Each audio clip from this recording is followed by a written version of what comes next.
So if you are someone who's young and you're trying to build wealth, you don't know what to do, you don't know how to make money, you never made money, never had a job, never had any of these different things, this is going to be the ultimate guide for you. Okay, because I'm someone who started off living in a shed, and now I made enough money to not have to work a job, and I can do things that I want with my time that are specifically going to move me towards something that will be very profitable. Right? And time, you have to understand the value of time. Okay, as quickly as possible, you want to move from having your time being connected to your income to being disconnected. So, for instance, I could wake up to making money. That doesn't mean I don't have to spend time on my business, so the full orders, so I have to list things, so on and so forth. But ultimately, it's not like I have to check into work, check out, and I know, okay, I work this many hours, so I make this amount of money. And the reason why that's so detrimental for building wealth, at least in the sense of wealth that's important, is because it's not the 1950s anymore. That type of career path, unless you are making a lot of money per hour, like a lawyer or something, that is not going to be enough to buy a home. That's not going to be enough to even, for some people, support themselves, depending on the area they live in. So, first thing you do, as quickly as possible, you want to get your money as disconnected from your time as possible. And this kind of goes to another idea that has to be understood. A lot of people are conditioned, well, everyone actually, is conditioned to this idea of, okay, well, money is I work for 4 hours and make this amount of money. Or, I first go to first grade, and I go to second grade, then I go to third grade, and it's like this linear line upwards. That is not how it works when you're starting a business. When you're starting a business, it's a bunch of zeros until you hit a spike. Okay, so that one moment where all this work you put in pays off. Okay, that's how doing anything on your own is like. All right, that's the trade-off. All right, so some people are like, oh, well, starting a business is great and whatever, and I won't say it isn't. I mean, I would never work a job over having the business I have, but at the same time, you're going to have to stick out that period. And that period sucks. And I've been through it. But ultimately, when you do make it, you look at it fondly. Right? Either it's a sad story or it's a triumphant story. Right? It's either you telling a story of how you didn't make it, or you telling a story of how you made it and how, you went through trials and tribulations and you ended up being better because of it. So, with that being said, that's the mindset. Okay, you have to understand, this is what I'm going to do, and be able to stick it out. Time is of the essence. And now it's like, okay, well, what am I going to do? Very simple. Okay, this is going to be a very condensed guide, but first thing you want to do is just, what are you good at? Okay, if you aren't good at anything, go get good at something. That's valuable. So that's something that's not just jerking off. Find something you're good at. When you find something you're good at, okay, well, find a way to get people to pay you. Get a PayPal. Get a Stripe. So on and so forth. Start a website. Don't spend too much time on it. Just give a way for people to pay you. It's like, okay, you have an offer. You have a way for people to pay you. Okay, well, market the service. Make some TikToks. Make some YouTube videos. Suck at it. Okay, go look up some videos on how not to suck at it. I know that seems very simple. I know that seems very reductionistic, and it is true that I could go for hours on each of those subjects. But the point is very simple. That if you really want to do it, you would listen to what I'm saying, and you go, okay, well, guess I'm just going to do that. And you would try.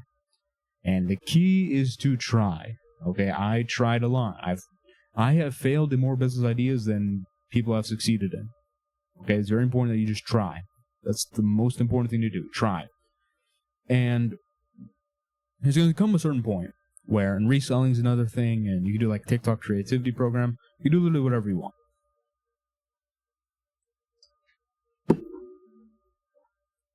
Generally speaking, I'm an advocate of going into a business you could stick in for your entire life, your real passion.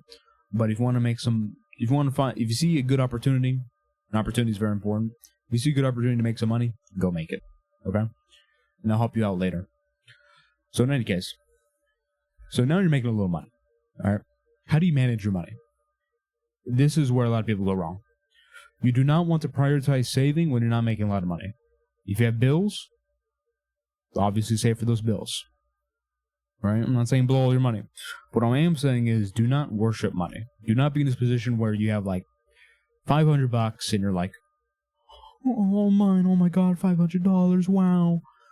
Because here's the truth. Okay, here's the first thing. If you losing $500 is the difference between you making it, it's never going to be the difference between you being rich and not being rich. No rich person has become unrich by $500. Okay, that's how you tell if a certain amount of money is a lot of money. Okay? And the second thing is that you have to understand that money should be working for you. You should not be working for money. This is the big fallacy a lot of people get in business fall for. And they get in this mental state where they're working for money, working for money. But it's completely backwards. The whole point of starting a business and being on your own hours or whatever is so money works for you. When you need something, you have the money for it. When you want to go do something, you have the money for it. When you want to go to relax, you're making money, so it's okay. That's the whole point of making money. The second you are doing it in reverse, where you're sacrificing a lot of different stuff, it's different in the build-up, right? You have to build it. But when you aren't building it, and when you have a consistent system, which is what happens eventually, at that point, you have to understand that, okay, the dynamic here is that the money's working for me. And I'm only going to do enough to where that is happening. I'm not going to begin to work for the money. And the very simple way you can put it this is, if you're going to do something for money, if you're going to save a certain amount of money, or you're going to do something with money, ask yourself, what purpose is this money serving me? If you can't give a good answer, then you're doing it wrong. Okay, you should always give an answer for what your money's doing for you. And there's such a thing as emergency funds. There's such a thing as having, a baseline point. I'm not saying that's wrong. What I'm saying is that a lot of people who just started making money, they cling on to $500. It's like, okay, $500 is going to do nothing for your bills. Okay, unless that's like, I don't know, that's like the top up for your bills, maybe. But just imagine you have $500 in your bank account, especially if you don't pay bills. If you don't pay bills, you shouldn't be hoarding your money. But let's say you do pay bills, you have $100 in your bank account.